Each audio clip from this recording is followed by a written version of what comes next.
Ramakrishna শরণম YouTube চ্যানেলে সকল রামকৃষ্ণ ভক্তমণ্ডলীকে স্বাগত। আজকের পাঠের বিষয়, শোর গরু খেয়েও যদি কেউ ভগবানে মন রাখে তবে তা হবিষ্যান্নের তুল্য। ওং স্থাপকায় চ ধর্মশ্চ সর্বধর্মস্বরূপিণে অবতার বরিষ্ঠায় রামকৃষ্ণায় তে নমঃ। নরেন্দ্রর অহংকার প্রবল। কেউ তার নামে মিথ্যে বদনাম দিলে তো প্রতিবাদ করেই না, বরং তার উত্তর শুনে অন্যদের পিলে চমকে যায়। বদনামকারীরা সাধারণত আড়াল প্রিয়, সামনে ভালো মানুষটি সেজে থাকে। নরেন্দ্র তাদের মুখের ওপর বলে, এই দুঃখ কষ্টের সংসারে নিজের দূরদৃষ্টি ভুলে থাকবার জন্য কেউ যদি মদ খায় কিংবা বেশ্যাবাড়ি গিয়ে সুখী হয়, আমার তাতে কিচ্ছু মাত্র আপত্তি নেই। শুধু তাই নয়, আমি যদি কখনো নিশ্চিতভাবে বুঝি যে আমিও ওইসব করে কিছুটা সুখ পাব, তাহলে কারুর ভয়ে পিছিয়ে যাব না। নরেন্দ্রর মনে কোথাও একটা বিশ্বাস আছে যে দক্ষিণেশ্বরের ওই পাগল মানুষটি কখনো তার সম্পর্কে এসব কথা বিশ্বাস করবেন না। আর তিনিও যদি ভুল বোঝেন, তাহলে আর ভালোবাসার মাহাত্ম্য রইল কি? রামকৃষ্ণের সামনে যখন কেউ কেউ নরেন্দ্রর নামে অপবাদ দেয়, তিনি হাসেন। কখনো বা রেগে বলে ওঠেন, দূর শালা, নরেনের নামে ওসব কথা বলবি তো তোদের আর মুখ দেখব না। নরেন সপ্তর্ষির একজন, ও কখনো নষ্ট হতে পারে? একদিন নরেন নিজেই ঠাকুরকে পরীক্ষা করতে যায়, কিংবা দক্ষিণেশ্বর তাকে টানে।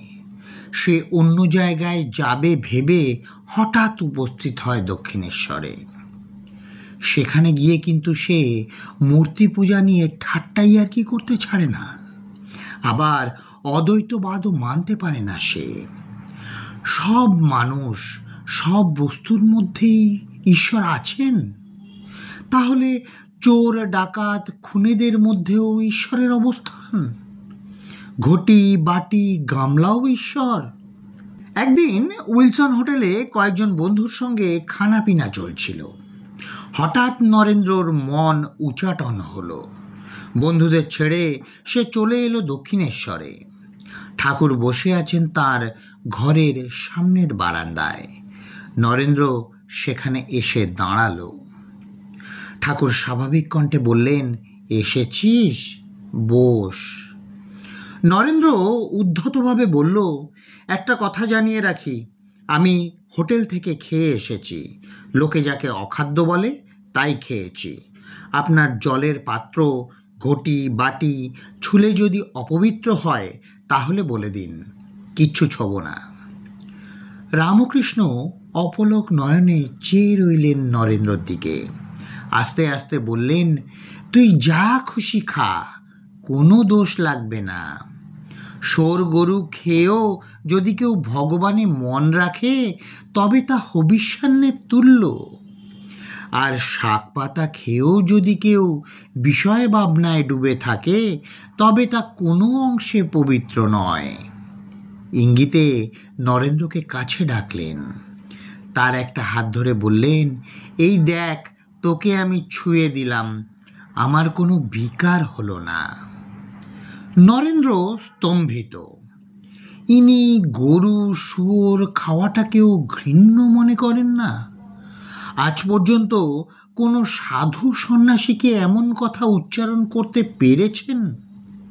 আর কোনো মহাপুরুষ দেখাতে পেরেছেন এতখানি উদারতা?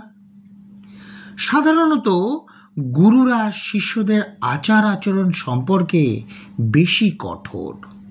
অনেক গুরুই নিজেরা গোপনে ভোগী হয়ে শিষ্যদের ত্যাগী হতে বলেন। আর ইনি?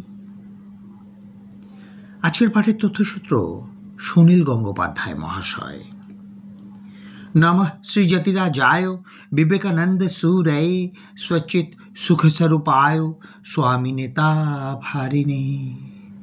जय ठाकुर रामकृष्ण परमहंसदेव, जय ठाकुर रामकृष्ण परमहंसदेव, जय ठाकुर रामकृष्ण परमहंसदेव। जय स्वामी विवेकानंद महाराज, जय माँ शारदा।